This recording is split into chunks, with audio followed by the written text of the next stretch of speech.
Okay, so welcome to this video, which is the third in the playlist on integration. So this video was meant to be on the fundamental theorem of calculus and proving the fundamental theorem of calculus for Riemann integrals, but I'm going to do that in the next video because I want to, in this video, do a bit more discussion of just the Riemann integral, and specifically I want to show you actually how to calculate the Riemann integral basically from the definition without using the fundamental theorem of calculus, because I think it's quite good to see just exactly what you're not doing every time you use the fundamental theorem of calculus, and you'll then understand how it is the most powerful theorem in calculus. And you know, physicists and engineers use this every day. They do not calculate integrals by taking the limits of finite sums.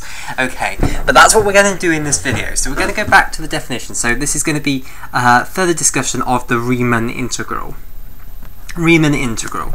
Okay, so I'm just going to have a little bit of a recap of the definition of the Riemann integral. So we had some function f. Let f map a to b, the interval ab to r, to the real numbers. So we have our interval here, our closed bounded interval ab, and we have it taking some value here. And there was no need, in the definition, there was absolutely no need, even though I've drawn it, no need for f to be continuous. It's very nice if f is continuous, and if all continuous functions are Riemann integrable, but it doesn't have to be continuous. The only condition that it has to obey is that it needs to be bounded. It needs to be bounded. You can't have any asymptotes in here. You can't have any points where the function isn't well. You can't have any points where you can't have the value of the function getting arbitrarily large. You must not be. Basically, I'll write it out rigorously. You must. Well, actually, there must exist an m is an element of the real numbers, such that for all x is an element of AB, the modulus of x is less than m. Oh, sorry, not the modulus of x, the modulus of f of x. So basically what I'm saying is that just like here, look, we could take this value here, we could let this be m, and all of the values of f of x, so for every value x of this interval, the value f of x associated to that point is less than m. So for all your values of x, it must be true that I can find you an m such that for every single possible value in your codomain that's mapped onto by a point in this, a point in the closed bounded interval AB, you must be able to find this bound for it. So there must exist a bound. So you can't have it getting arbitrarily big. Okay, so that's very important, because if you do have it getting arbitrarily big, then there is no supremum, basically.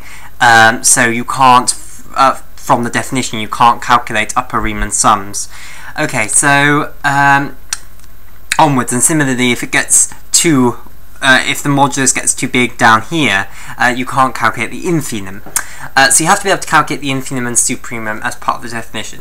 So we defined the Riemann integral to be when the supremum over all dissections of the lower Riemann sum over the dissection of f is equal to the infimum over all dissections of the upper Riemann sum over that dissection of f.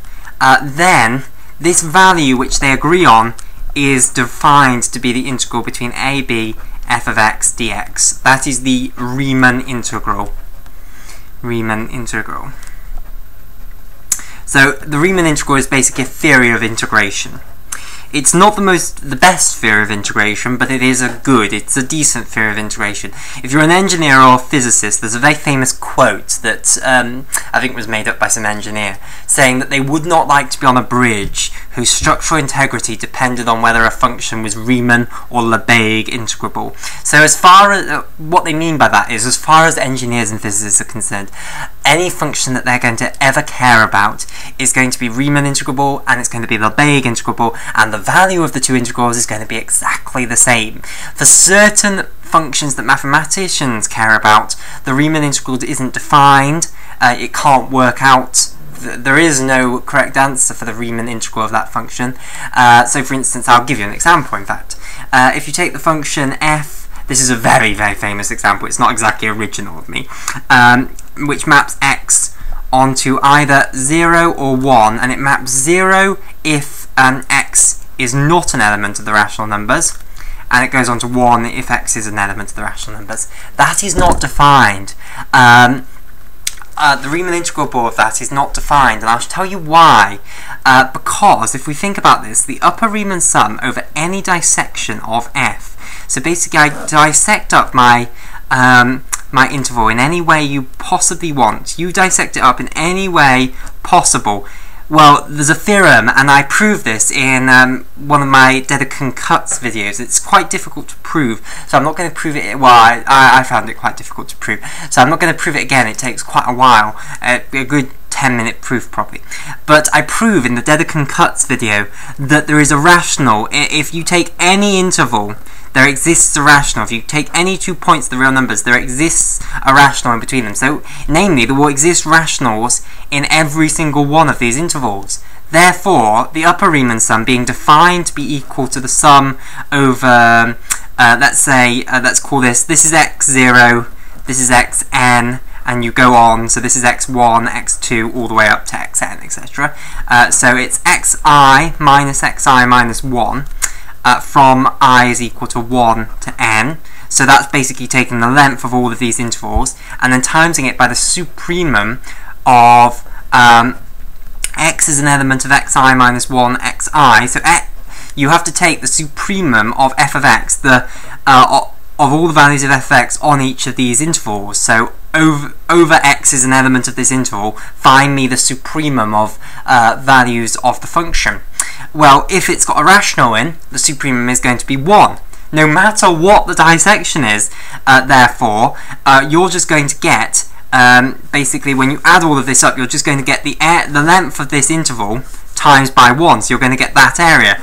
So all of the Riemann sums over whatever dissection you possibly give me, pick whatever dissection you want, the Riemann sum, no matter what, will equal 1, the upper Riemann sum. And on the other hand, the lower Riemann sum over a dissection of f is defined to be equal to the same lengths of these intervals, so that bit, and then the infimum, so the smallest value. Well, there will always exist a non-rational number in this. In fact, there are far more of them in some sense than the rationals. There's uncountably many. So there will always exist a non-rational number in this interval as well. So the infimum, therefore, will always be 0. So the answer to any lower Riemann sum over whatever dissection you take, it will be equal to 0. So you've got these two sets.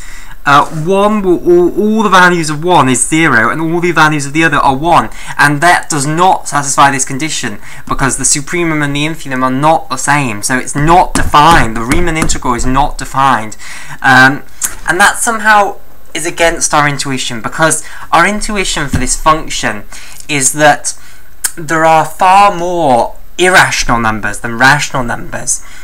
There's only countably many rationals. This set is an uncountable set. Uncountable set cannot be achieved by the union of two countable sets. Therefore, the irrational numbers must be an uncountable set. So our intuition is that the integral should somehow be 0. And we'd like a definition of integration that somehow encapsulates that, and the Lebesgue integral does do that. The problem is, to do that, you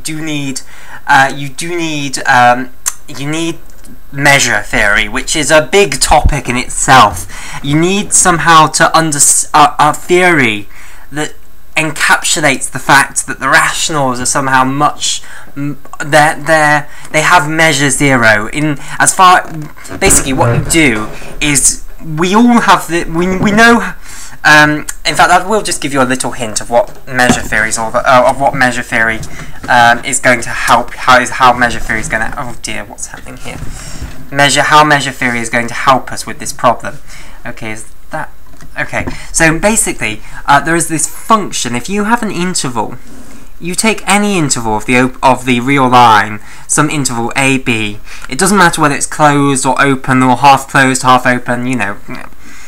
That doesn't matter. It has a length. You can associate, let's call this interval I, then we can associate to this interval which has endpoints AB a length which is going to be equal to b minus a.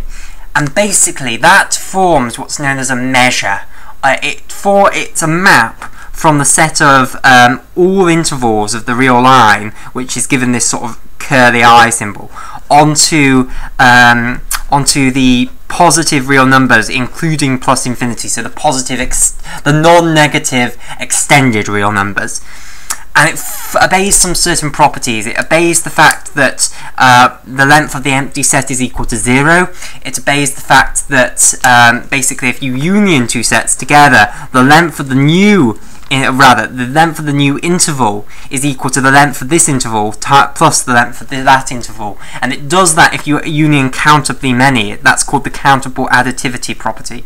So you can union all of these and you can get them going smaller and smaller, and the union of all of those, the length of it will be the infinite sum of them, infinite series. So it obeys all those nice properties. The problem is you cannot extend the measure to any subset of the real numbers. So what they do is they come up with this clever concept called the outer measure of a set. And what that is you cover the set. So if you have a set of rationals, basically what you have to do is you have to take sets of intervals which we do have a length for, you cover the set of rationals, so you take a union of these intervals so that every single element of your new set, your set of rationals, is within the union. And then basically what you take is you take the infenum over every possible covering you could have come up with, and you take the value of the length of the covering and you take the infenum of all those values, and that's the concept that they come up with. And that, if you do that for the rationals, it gives you 0, and that's kind of the concept that is used in the Lebesgue integral, but we will say more about that when we come on to Lebesgue integration. Okay, so back onto Riemann integration. Okay, so I wanted to show you how to actually calculate a Riemann integral. I've shown you how to prove that a Riemann integral doesn't exist. I want to now show you how to prove a Riemann integral does exist, and then how to calculate it. Okay, so we have our function. I will redraw it, f, here, and I've drawn it as continuous, but it doesn't necessarily have to be. So f maps AB onto the real line. Okay. So now what I want to prove, I want to take a special dissection. I want to take the dissection which basically splits this interval into n even pieces. So this is the second one. If I wanted to split it into 4 pieces, I'd split it like that. So I want to split it up into equal pieces, and I want to generalize that term. So so if I say the dissection dn is equal to the dissection which splits this into n pieces, so this will be x1, x2, x3, xn, and we'll call a equal to x0. So that's the dissection into n pieces. Okay, and they're all of equal size. So now let's calculate the upper Riemann sum over this dissection of f. Well, we can write that out as xi minus xi minus 1 times the supremum over x is an element of xi minus 1 xi fx I is equal to 1 to n, and then we've got the lower Riemann sum as well, so I should make that a smaller s, dn of f, and that's defined by definition equal to I 1 to n xi minus 1 of infenum of f of x, x an element of xi minus 1 to xi. So to prove the Riemann integral exists, what I need to be able to prove is I've got these two sets. We can imagine it kind of like this. This is the set of all lower Riemann sums over every possible dissection you could take, and this is the set of upper Riemann sums over every dissection you could take. And I proved it, well, I didn't do a particularly rigorous proof, but the kind of intuition is that a lower Riemann sum will always be smaller than this area. That's intuitive. That's a good way of seeing it, as long as you can think of the integral as an area, which you can't for some functions. But it's a good enough intuition, certainly here. But it holds true no matter what. You can prove that just by using inequalities. So the lower Riemann sum is always somehow going to be smaller than this area, and the upper Riemann sum is always going to be bigger than the area. So every Riemann sum, over whatever dissection you take, every upper Riemann sum will always be bigger than any lower Riemann sum, even if they're over different dissections. This one, any lower Riemann sum is always going to be less than the area, and the upper Riemann sum is always going to be bigger than the area. So they can't be the same. Sorry, no, they can't. These are always going to be above these, basically, no matter what dissection you take. So all I want to prove is that they have this common boundary here. So basically, all I need to show is that I can get upper Riemann sums coming down like this, and lower Riemann sums coming up like this. So if I can prove, here we have a bunch of upper Riemann sums and a bunch of lower Riemann sums. If I can prove the limit as n approaches infinity of upper Riemann sum over dn of f minus the lower Riemann sum of dn of f is equal to 0, then what does that mean? It means that that these are converging in on one another. It means that the distance between them is converging to 0. So that means that the Riemann integral must exist. They must share a common boundary, because if there was a gap between them, if this was the boundary for this and this was the supremum for this, then I wouldn't be able to get this to converge to 0. There would be a point after which it couldn't get any closer. So if I can prove this, then I'm in business. So all I have to prove is the limit as n approaches infinity of the sum I is equal to 1 to n of xi minus 1 times the supremum of f of x over x is an element of xi minus 1 to xi minus the infimum of x is an element of xi minus 1 to xi of f of x. All I have to prove is that that is equal to 0. So basically, that's how we are going to, in reality, prove that our integrals exist. It won't work for all integrals, and if it doesn't work, it doesn't necessarily mean that the Riemann integral doesn't exist. But if it does work, it does mean the Riemann integral exists. If you can prove this, it does prove that the Riemann integral exists. If you can't prove this, it doesn't prove that the Riemann integral doesn't exist. Okay.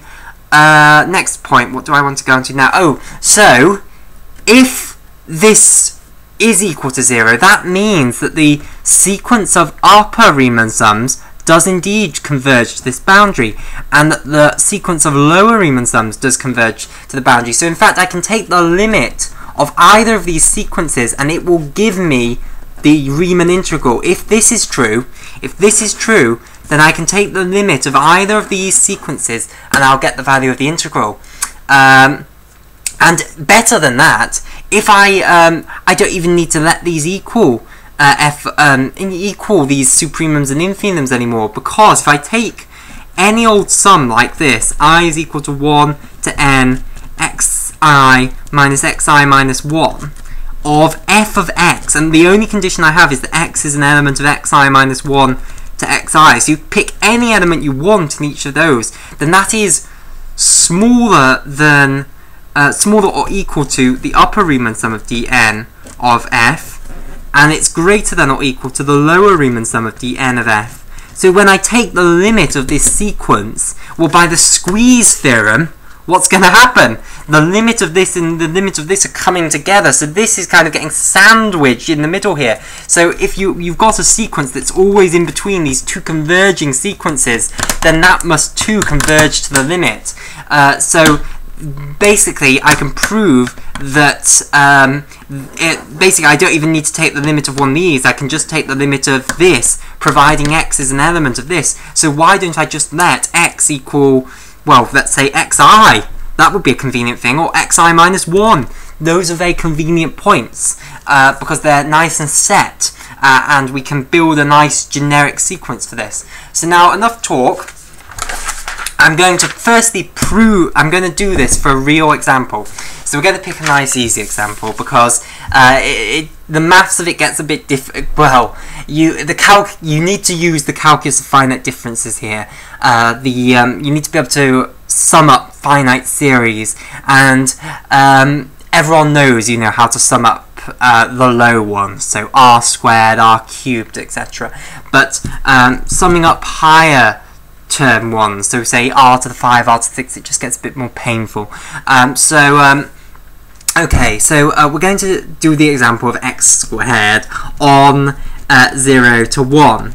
So what I want to do is I want to find the integral of this, basically. So from 1 to 0 of this function x squared, which I have nicely drawn here. So of course, what we'd usually do if we were a physicist or an engineer is we'd just apply the fundamental theorem of calculus. We'd say the antiderivative of this is free, so if I evaluate the antiderivative at the bounds, that will give me the integral. So the integral is a third. So that's what we're using there, is we're using the fundamental theorem of calculus. We're using the fact that this integral of f of x between a and b dx is equal to the antiderivative evaluated at b minus the antiderivative evaluated at a, where f of x is equal to f of x prime is equal to f of x, little f of x. Okay, so that's the fundamental theorem of calculus. We're not going to use that. I haven't proven that for you yet. So instead we're going to do it from this. So firstly we're going to prove that the limit exists. So we're going to take an arbitrary dissection. So we're going to dissect this up into n pieces. So we'll take d of n. And basically what I need to tell you is what is the supremum on... So this is quite nicely done, because now if I take the look at the first little interval, it's going to be 0 to 1 over n, then we're going to have 1 over n to 2 over n, etc., all the way up to the n minus 1 over n to 1. So that's our little dissection up here of n pieces. And what is the supremum? Well, it's a monotonically increasing function. It's in fact more than that, it's strictly increasing. So the maximum value, the supremum, is the value evaluated at these left points, because it's getting always bigger, so the biggest value is going to be at the end of each interval. So if we want to take the upper Riemann sum over the dissection of the function f, in fact I could even stick in there x squared, it's equal to the sum from I is equal to 1 to n of, right, so now I need to stick in what is the length of each of these intervals. Well, the length of each interval is 1 over n, so if I take, what I've done there is I've put xi minus 1, but that's always a constant, that's 1 over n, so we've got rid of that and just put 1 over n. And now I'm going to put the supremum, well, that's the function evaluated at each of these points, so 1 over n squared. So what's happened here? Oh, I've used the wrong, sorry, 1 over n was correct here, but now it's 1 over I squared. So that's the length of this interval. This is the value of the function at each point. So this is I, well no, yes, that's 1 over I, that's 2 over I. No, this isn't working. There's something gone wrong here. It should be I over n. There, finally. I over n. So as I gets bigger, we're going to go up. Is that working? Because I've made so many mistakes, I don't want this to go wrong. So I over n. So when I is equal to 1, we'll get this point here, we'll get 1 over n. When I is equal to 2, we'll get this point. I is equal to 3, yes, it's working. And we'll go all the way up to n, and we'll have n over n, yes, that's working perfectly. So we've got this sum from I is equal to 1 to n of 1 over n times I over n squared. But I was meant to prove the Riemann integral existed, so I need to now calculate the lower Riemann sum and take it off this one.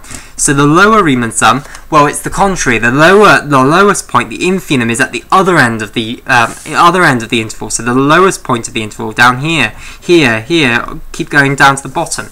So if we sum over, but the lengths of the interval remain the same, 1 to n of 1 over n times, in this case, what we want is I minus 1 over n, I think. Let's just make sure that works. So if we put in I is equal to 1, we get 0, so that's good. If we put in I is equal to 2, we'll get 1, and all the way up to n, where we'll get n minus 1 over n, so that's working very well.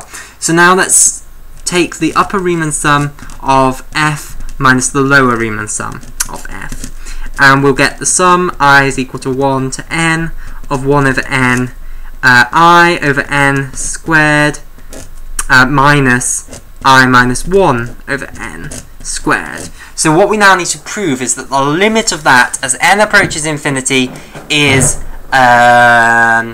0. So let's expand the brackets.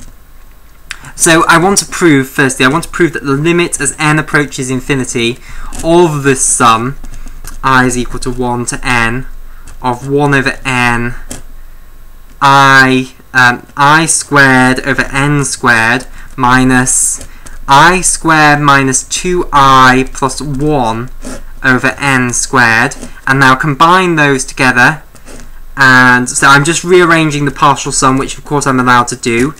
I is equal to 1 to n, 1 over n, we can factor out the n squared, so we'll get n cubed. I squared cancels with this I squared, so we get 2I from here minus 1. Right, so the n squared doesn't feature in the sum, does it? So we can pull that out. Limit as n approaches infinity of 1 over n squared, n cubed rather, more powerful, of I is equal to 1 to n, and now we've got a linear sum, so we use the result that Gauss came up with when he was like 3 or something, when he was a little schoolboy anyway, of how do you add up a linear sum. The sum from I is equal to 1 to n of I. Well, just think of it like 1, 2, 3, you can see that we're getting this triangle sort of shape, 4, and that if we took off the bottom line here, ignore the bottom line for a second, and then kind of, how do you do this? Double this. Imagine doubling it. We could put another version of it. I should do it in a different colour pen to show you what I mean. Another version of it here. Yellow is an awful colour to have picked. And look, it's exactly the same, and it would fit in, and then we know the area of that rectangle. So if I want to add up from I is equal to 1 to n, that means my last row is going to be of size n. So this rectangle is going to be n times, we're going to have n minus 1 because we've taken off this last row. So I have n minus 1 times n will be the area of this rectangle. We want to divide that by 2 because we don't want all of these yellow ones, we just want these ones here. And then we need to add on the row that we got rid of in the last bit, which is n. So that's the sum of this from I is equal to 1 to n. So basically we can pull this in here and that becomes a plus, basically. That is the result of Gauss there. So if we have a 2 out the front, that multiplies it all by 2. Minus 1 n times will go to minus n. So this goes to n times n plus 1 minus n. So we can factor that in to n minus 1. There, just bringing this in. Okay, and it's all over n cubed. So I want the limit as n approaches infinity of this sum, of this thing here. So, well, cancel one n, cancel the other n, and we'll get limit as n approaches infinity of 1 over n minus 1 over n squared. Now, it's one of the first limits that you prove in real analysis, that 1 over n is equal to 0. And this one is also equal to 0. even more equal to 0 than that one in some ways. Right, so we've done that. We have proven that the Riemann integral exists. So now, all we have to prove is that, well, we just want to find the integral now, so we could take the limit of this, we could take the limit of this, or we could take the limit of anything in between. We'll take the limit of the upper Riemann sum because it somehow looks less scary than the lower Riemann sum. We don't like this I minus 1, it just makes our lives a bit more difficult. So we'll take the limit of this sequence here. So we want to take the limit as n approaches infinity of this upper Riemann sum. Now what was it again?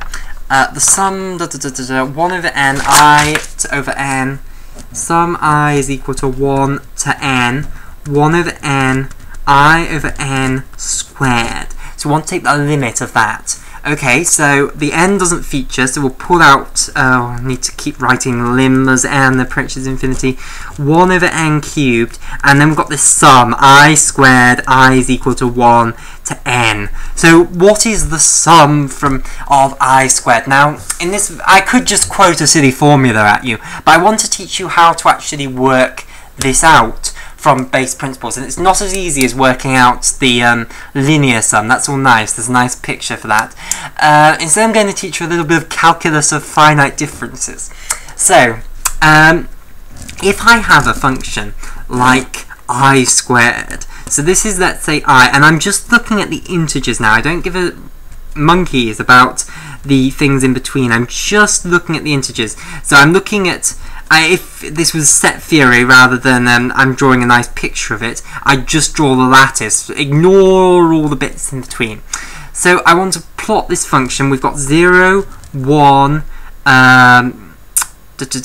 2 up to 4 up here, and it goes on, why am I drawing a curve? That's blah blah blah. It's just the integers I'm interested in. And what I want to ask is, I want to say, is there a function? Imagine a function s as a function of I, which is defined to be the cumulative sum of I squared. So, of x squared, we'll say. So it's defined to be x is equal to 1 to I of x squared. So it's defined on 1. If I wanted to define it on 1, what would it be? It would be 1, because all I'd have to do is add up it up to 1. If I wanted to add it up to 2, what would I do? I'd have to add x squared at 1, and then I'd have to add 4 to that, so it would be 5 at 2. So if I wanted to plot this function s, it would be some function. And what I could ask is, what is the finite difference? What is s at I plus 1 minus s at I? It's in some ways like the finite derivative. It's the finite version of the derivative. In continuous calc, you can even imagine it having divided by 1, divided by delta x. It's where you make delta x a finite value rather than taking the limit as delta x approaches 0.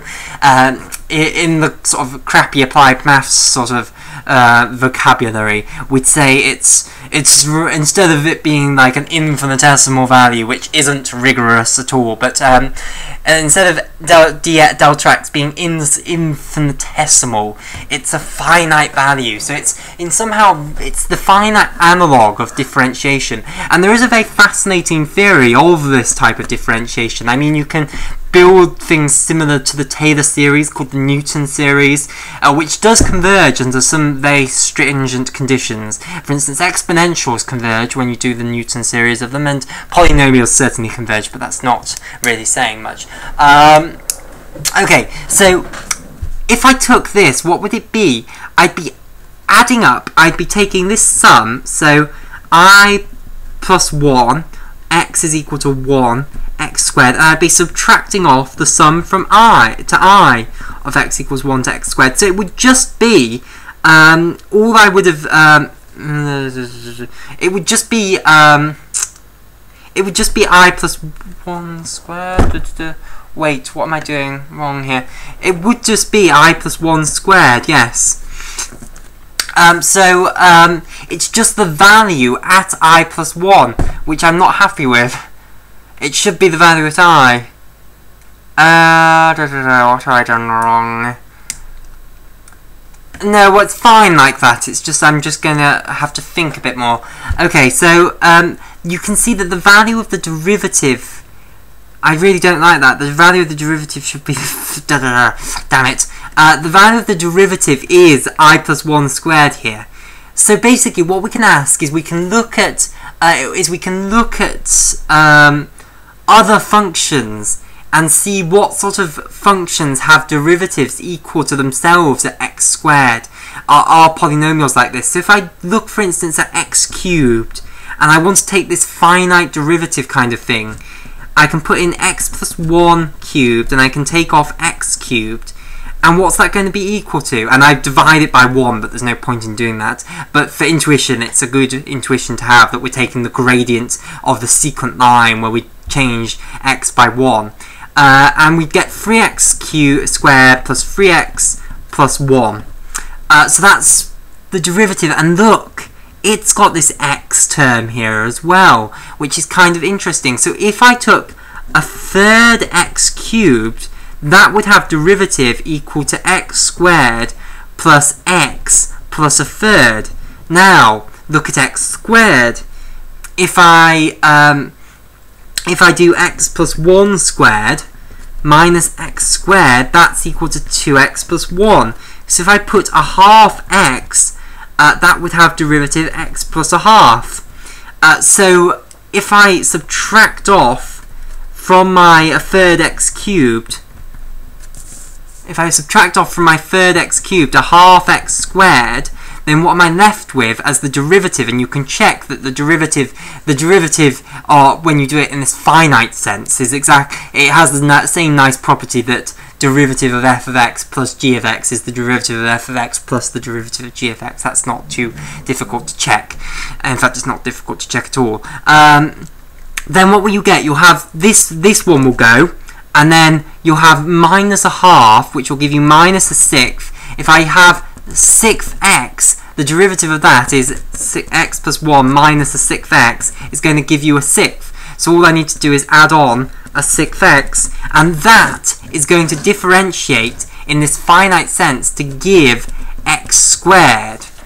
Now, I was relying on this having a derivative x squared rather than x plus 1 squared. So if I put in x plus 1 here, I'm hoping that that will work. So basically, what I'm saying is that the value of this function that we've been looking at, we saw that this function, if you differentiate it, this summation, this function defined, this cumulative function, if you differentiate it, it has a quadratic derivative, and I found you a function that has a quadratic derivative.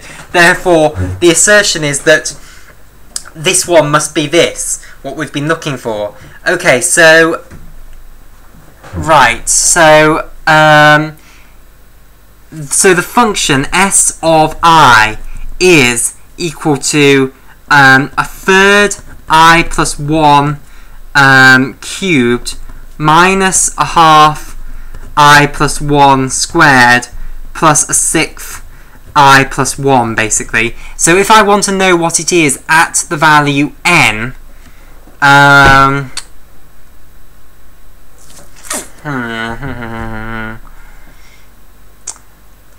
I think I just put that n into there. I should have done this calculation before I did it in front of you. Right, I still don't like the I plus 1. I think it is right. Yes, I think it is right. Okay, so let's just go on with this. I think that the sum of I squared from I is equal to 1 to n is therefore stick n into that equation at third n plus 1 cubed minus a half n plus 1 squared plus a third n plus 1.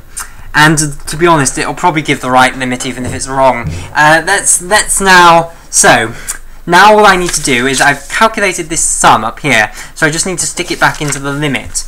So, limit as n approaches infinity of 1 over n cubed, and then stick this in. A third n plus 1 cubed minus a half n plus 1 squared plus a third n plus 1. Right, please give the right thing. Right, so limit as n approaches infinity. We'll take in the n's. In fact, we should probably expand this, it will be easier. So we'll leave this n cubed out for a moment. So if we expand all of this, we'll get a third n cubed, which is looking very good, plus it would be 3n squared, but we're going to multiply that by thirds, so it'll go down to n squared. Similarly, it would be 3n, so that'll go down to n plus a third. Then this will get minus a half n squared, plus n, no, minus n, I almost got caught then, plus 1 minus a half, plus a third n plus a third. There we go. Okay, now multiply out by n cubed, limit as n approaches infinity of a third plus 1 over n plus 1 over n squared plus a 1 over 3n cubed minus a half over 1 over 2n minus 1 over n squared minus all this junk is just meaningless because it's all going to converge on 0 plus a third over n squared plus 1 over 3n cubed. Okay, so the limit of a finite sum of terms is the sum of the limits of each of them. So basically all of these have limit 0, so they can all go. And the only thing that remains is this a third. So the answer to the integral, calculated in the real way, is the limit of a third is a third. If I do a third infinitely many times, it still converges on a third. So that is an integral calculated in front of you painstakingly from direct principles. And if you didn't understand, and to be honest, I didn't understand what I did here. No, I did.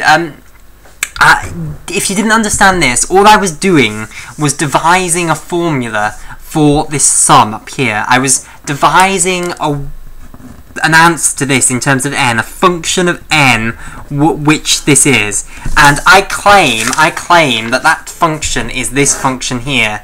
Oh, sorry, you can't even see that. I claim that function is that function there, and I claim that my method of finding that is sound, although I should have done that prior to doing it so that I had a slick performance for you. If you don't like what I showed you, then just Google the formula for this and it will come up. In fact, you could, if you wanted to, that it's a nice proof, a very nice proof by induction. You could try and prove that by induction. Just assume it's true for n. Check that it's true for n is equals to 1. Let's check it's true for n equals 1. This is where it all goes wrong. 2, so you get 8 over 3 there. Plus 4 over 2 minus 4 over 2, so that's minus 2, plus 2 over 3. That's not looking brilliant, is it? No, something's not good. This is the point where I wish I hadn't drawn attention to the fact that this is wrong. Oh dear. Yeah, that is wrong. Would it be right if I got rid of the plus 1s? Right. Let's check it now. 1, 1, 1. 2 plus a third minus a half. No, it's still not right.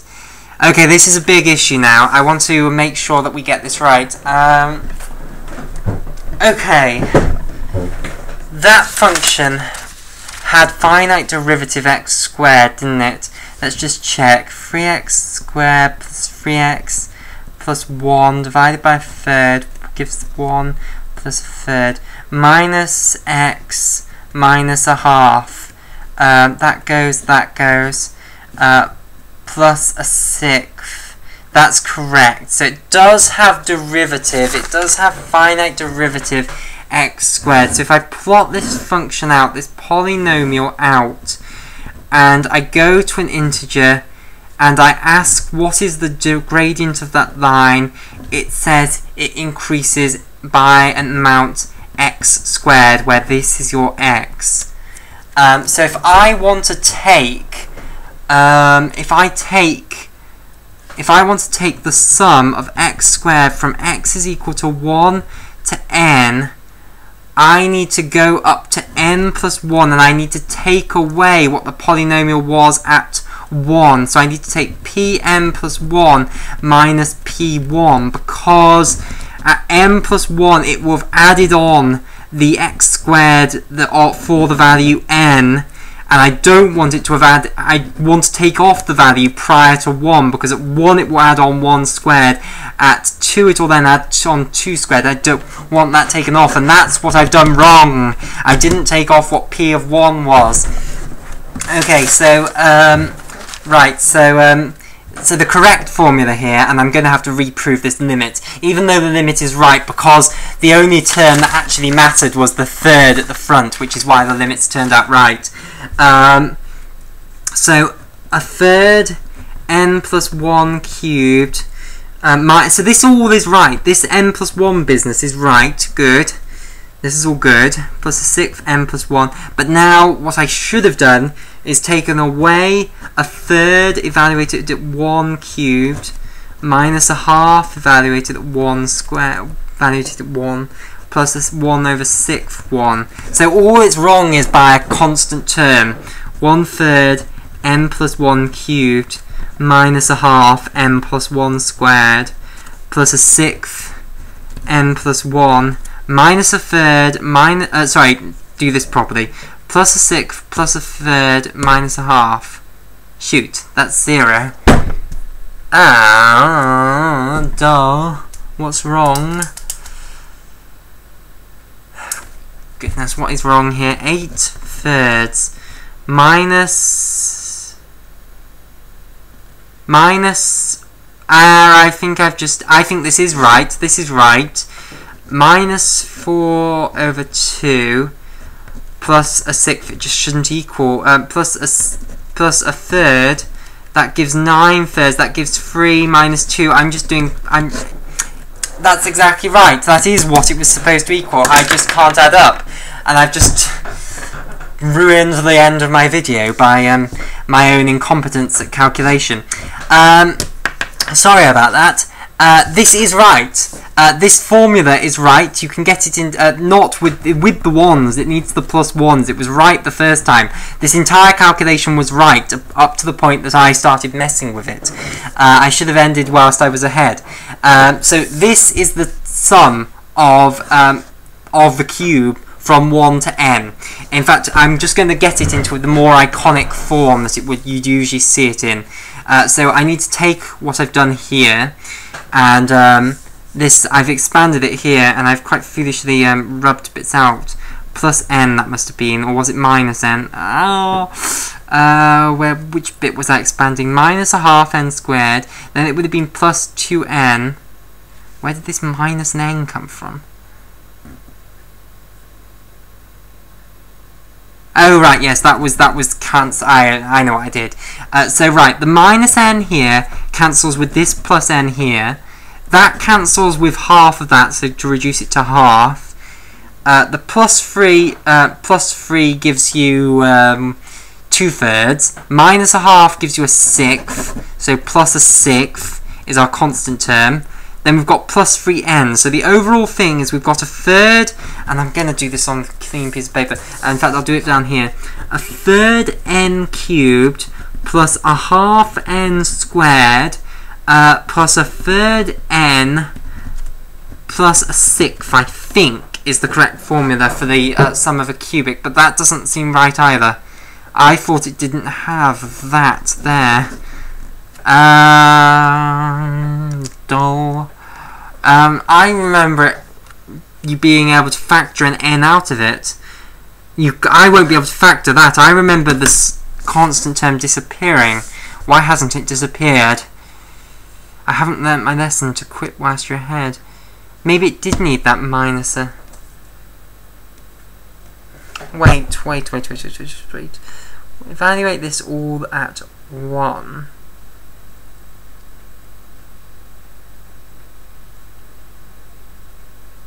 Nope, that definitely goes to 0 when you evaluate it at 1.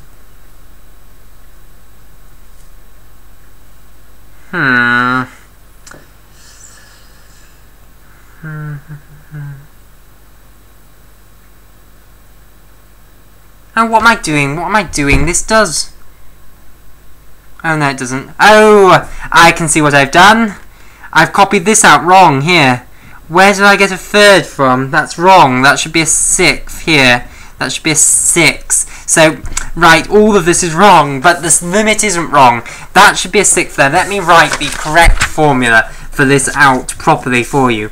I is equal to 1 to n of, and I'm not using the letter I, it looks weak, x squared is equal to a third n plus 1 cubed minus a half n plus 1 squared plus a sixth n plus 1. That is right. That is the formula I originally derived. I copied it down wrong. It doesn't matter because the only bit that matters is that the third was there. So if we expand this out, we get a third, and I'm not going to rush it, n cubed plus 3n squared plus 3n plus 1 minus a half n squared plus 2n plus 1 plus a sixth n plus 1. Right, so we keep the third n cubed plus an n squared here minus a half n squared. We'll get plus a half n squared. Then we get plus n minus n plus a sixth n, and then we get a third minus a half plus a sixth is equal to 0. Therefore, an n factors out. We'll factor out a 6 as well, so you end up with 2n squared plus 3n plus 1, which you can factorize into 2n plus 1, n plus 1, does that work? N plus... Yes! That's the formula. That's the textbook formula that will be in if you look it up on the textbook. That's the formula Google will give you if you look it up on the textbook. That is the formula I should have looked up before I did this video and avoided all this muddle. If you plug that straight into your limit, it would have made it far simpler. It would have made this calculation a lot less embarrassing. And it would have given you the same answer. It would have given you the fact that the limit is a third. So that is how you calculate the value of an integral from the definition of the Riemann integral. In the next video, we will prove the fundamental theorem of calculus so that we can steer well clear of doing this nonsense.